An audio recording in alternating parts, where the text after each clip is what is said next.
fundamental human paradox. Yeah, it's that massive gap, isn't it? The one between what we can objectively do. And what we feel we can do. It's this wild disconnect. Our mission today is to sort of navigate those two extremes. Oh, it really is. And it's funny, Charles Darwin actually nailed it centuries ago. He said that ignorance more frequently begets confidence than does knowledge. That's the perfect starting point. So we're looking at two glitches in our thinking. On one hand, the armchair quarterback. The Dunning-Kruger effect, yeah. And on the other, imposter syndrome. The goal is to find that sweet spot in the middle, this idea of confident humility. Okay, so let's start with that armchair quarterback. With Dunning-Kruger, what is the core psychological engine behind it? It's actually a metacognitive problem. The simple truth is they lack the very skill needed to judge excellence in the first place. So you can't know you're bad at something if you don't even know what good looks like. Exactly. You're unskilled, and crucially, you're unaware of it. And the data here is it's mind-boggling. How so? Well, you take people in the bottom quartile of performance, so they're scoring around the 12th percentile, and they genuinely believe they've outperformed 62% of their peers. Wow. That is profound misalignment. But I thought the research shows that absolute beginners, true novices, they kind of know they know nothing. They do. That's the interesting part. The danger zone isn't the first step. It's when you go from novice to amateur. You enter what they call the beginner's bubble. Inflated by what, a little bit of knowledge? A little bit of knowledge and a whole lot of exuberant theorizing. You learn just enough to build a simple and usually wrong theory about how something works, and your confidence just shoots through the roof. Okay, so that's the danger of too much confidence. Let's flip to the other extreme then.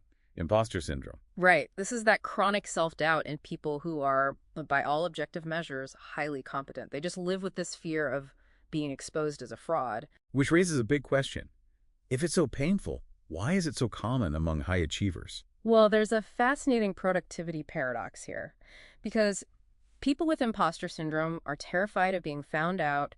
They often work harder, they over-prepare, they seek out more feedback. So the doubt actually drives better performance. In many cases, yes. Studies show that people with moderate imposter feelings often get higher performance reviews. They're stuck in this self-imposed but very effective rethinking cycle. That's the upside of doubt.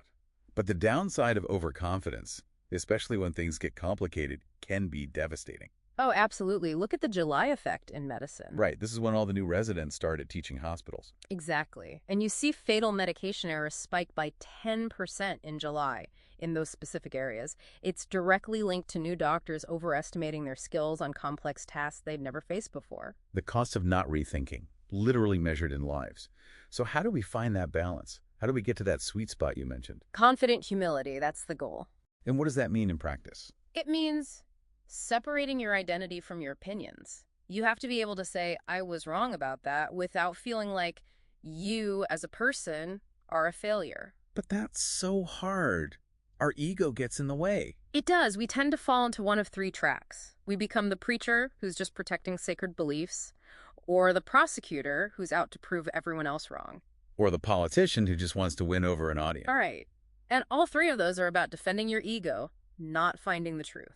The antidote, then, is to think like a scientist. Adopt the scientist mode. Your whole goal is the pursuit of truth. Changing your mind isn't a weakness, it's a sign of intellectual integrity. It's how you get closer to being right. And you can't do that alone in a vacuum. I'm thinking of that example of David Odson during the Icelandic financial crisis. A perfect example of what not to do. He built an echo chamber, a rubber shield of arrogance, and refused to listen to anyone who disagreed with him. So instead of a shield, you need What? a mirror. You need to build a challenge network, a group of trusted critics, people you empower to find the holes in your arguments and your thinking. They keep you grounded in reality. So, to bring it all together, the Dunning-Kruger effect is a warning that a little bit of knowledge can be a very dangerous thing.